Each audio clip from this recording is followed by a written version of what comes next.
Saya sangat setuju dengan itu. Loh, kok sekarang ucuk-ucuk Di kitab apa? aku yang mengaku yang tidak Di kitab setuju. apa, Tak? 6. Tak, di kitab Itu apa ada kata, perkataan seperti itu, Tak? itu katanya sifat wujud punya Allah. Iya, di kitab apa? Nggak tahu nama kitabnya kan saya dengar dari kamu kan. Saya dengar dari kamu dan saya tidak menyalahkan. Wah, ini fitnah Kamu malah, dia ini lo memang kok, luar lo biasa. kok kamu malah tidak setuju? Ini gimana? Anda telah Saya yang menerima mengakui malah. dari Captionco e-wallet. Kok orang Wahabi malah Kamu itu mengakui gini. bahwa itu benar. Loh, ini jangan-jangan kau sudah lari kemana lagi nih? Hah? Lari kemana? Saya kok jadi Asy'ari sekarang? Kapan kamu jadi Asy'ari? Saya menyetujui kok itu. Sifat wujud memang milik Allah. Punya Allah. Sifat wujud banyak. Kamu tahu pertentangannya? Ada wujud itu tidak dikatakan sifat, tapi wujud itu ainudzat. Kalau ar-Rahman itu sifat. Apa dat saya enggak tahu. Kamu Dat aduh, itu bahasa parah kamu Inggris, ini. bahasa Arab, apa bahasa Indonesia dulu? Bahasa Arab. Apa terjemahannya ke Indonesia? Hah? Diri itu, Terjemahan. dirinya sendiri.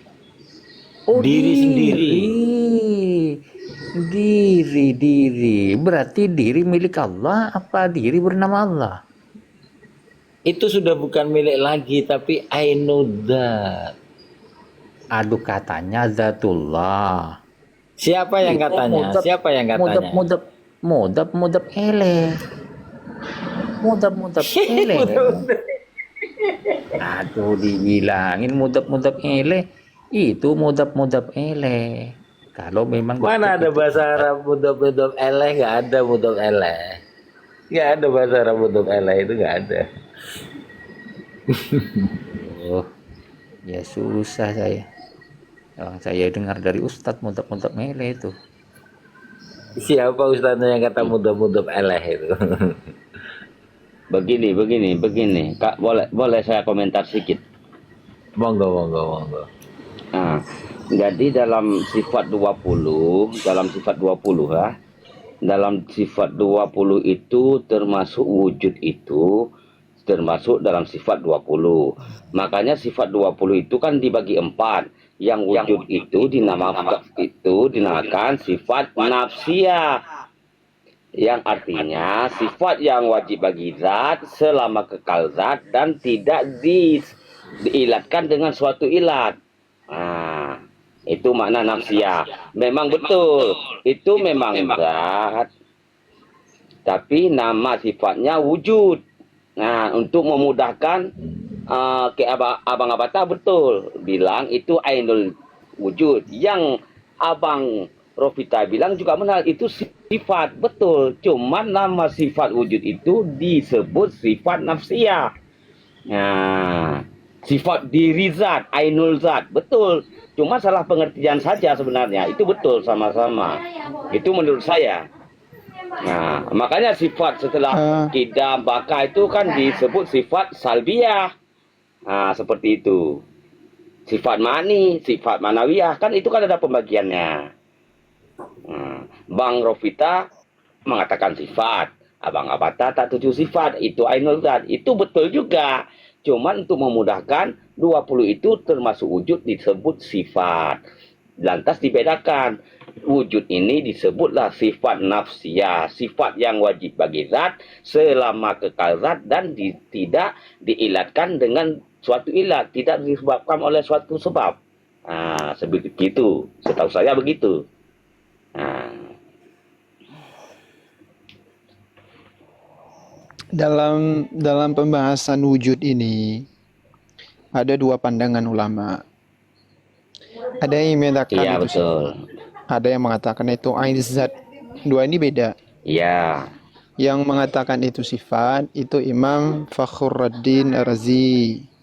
Yang mengatakan itu ain sifat in zat itu Imam Asy'ari. Nah, pendapat Ya. yang kuat, yang rojih, itu pendapat yang menyatakan wujud itu ainuzat. Itu yang rojihnya. Ya, betul. Begitu. Tapi untuk memudahkan kan saya bilang juga tadi, untuk memudahkan itu dimasukkan ke dalam nama sifat. Makanya diberikan nama sifat wujud itu sifat nafsiyah, ainul zat maksudnya kan. Boleh, boleh. Ya. Sebenarnya bukan salah, dua-dua betul itu. Cuman cara meletakkannya gimana? Ini katanya tadi ejat diri. Bang Ropita, ini yang dijelasin Ustadz JLC ini dalilnya nih. Jadi Kata siapa? Ini katanya ejat itu kalau diri. misalnya dengarkan dulu, kalau misalnya Bang Ropita nggak punya data, dengarkan. Emangnya tauhid itu milik Bang Ropita, milik ulama. Ulama itu yang mencakup ilmunya luar biasa. Jadi Ustadz Rian itu tadi yang diceritakan bukan asbun, bukan asal bunyi. Nih, kan tadi kata Ustadz Abata, kalau emang benar jangan nyenyel. Kita kembali kepada Quran, hadis, ijma, qiyas. Nih, yang masalah dat. Jelasin nanti kalau misalnya tidak sepaham, baru tanyakan gimana artinya itu. Nanti kalau misalnya gitu nutup nanti. Iya, betul Bang Hos. Cari jalan keluarnya Bang Hos. Ini kata Abata tadi ejat itu diri katanya. Itu salah apa betul itu? Kita fokus sama orang lain saja, teman-teman. Jangan Bang Ropita itu. Ada yang lain mungkin? Ini saya biar tidak. Kalau Ropita itu nggak bakalan selesai. Soalnya dia bukan sharing ilmu, tapi ya sebagaimana yang kita hadapi selama ini. Itu masalah milik saja setahun nggak selesai. Karena memang tujuan Bang Ropita dan teman-teman itu, setiap ada aswaja bikin kajian atau bikin pembahasan, itu beliau masuk. Tujuannya apa? Agar kita itu malah fokus ngebahas beliau, bukan ngebahas tujuan kita gitu. Itulah. Ini saya biar paham juga. Katanya ejat itu tadi. Diam kamu dulu tak, aku mau nanya ini tak. Bilang Pak Ustadz itu kalau tauhid ndak boleh taklid Ustadz. Kenapa kok masih merujuk ke tulisan Pak Musonib itu? Sebentar Pur, ini kata si Abata ejat itu diri. Ini betul atau tidak? Kan saya bingung nih Pur. Kan saya juga ingin dapat ilmu dari si Abata. Gimana Pur ini? Abata jangan komiot, buka dulu kau. Enggak, saya kan sudah jelaskan tadi juga Bang Rufita. Abang menempatkan itu sifat tidak salah. Bang Abata mengatakan ainul zat juga tidak salah. Kan saya sudah jelaskan. Untuk memudahkan disebut itu dalam sifat 20. Tetapi penjelasan ulama, sifat wujud itu disebut sifat nafsiyah, diri zat, diri sifat, ainul zat, ainul sifat itu. Kan udah jelas, apalagi yang ditanya? Dan kan saya tidak mengerti bahasa ejat. Kata Ustadz Abata, ejat itu diri. Betulkah itu? Iya. Bang Rofita punya badan enggak? Loh, kalau saya badan ada milik Allah. Badan itu zatnya, namanya sifat. Oh, badan ini sifat ya? Badan sifat berarti. Ada moderatornya. Badan itu zat. Badan zat. Inilah. Ya sama dengan kalau beliau masih ini saya peringatkan Bang Rofita, kalau antum masih seperti ini ya, ngeyel, nggak berubah. Ini kami nggak respect lah. Jangan nyenyel, kalau cari ilmu jangan nyenyel. Anda ini sedang mempermainkan loh. Kita bahas kitab ulama, terus dipermainkan. Karena kalau masalah ini saya minta maaf ya, host. Ya, biasanya gini juga Bang Host, saya juga gitu kan. Misalnya kalau masalah nyenyel, masalah tauhid ini, saya maki itu, betul. Saya maki itu. Iya. Kalau Iya, masalah Ustaz. akidah, kalau masalah akidah nggak ada kompromi itu kalau akidah. Iya.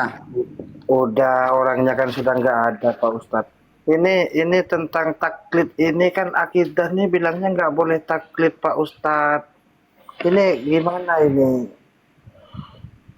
Yang dimaksud nggak boleh taklid itu gimana gitu? Ini ada nih Bang Cukur nih pendapatnya. Ada 6 perkara masalah taklid. Mau dengerin nggak? Ya baca host. Jadi idkuluman kolada tauhidi imanhu gumin tardidi. Jadi masalah taklid itu adalah 4 nih 4 papihi sitatu akwal pal awal. Jadi masalah taklid itu 6 pendapat. Pal awal adamul iktifa bit taklid bimana adami sihati taklid bayakunu muqallidun kafiran wa alaihi asanusi fil kubro. Jadi masalah ketauhidan kalau misalnya kita taklid itu masih di hukuman kafir, itu pendapat daripada Imam Sanusi di dalam kitab Al-Kubro karena tidak sah taklid di dalam masalah keimanan.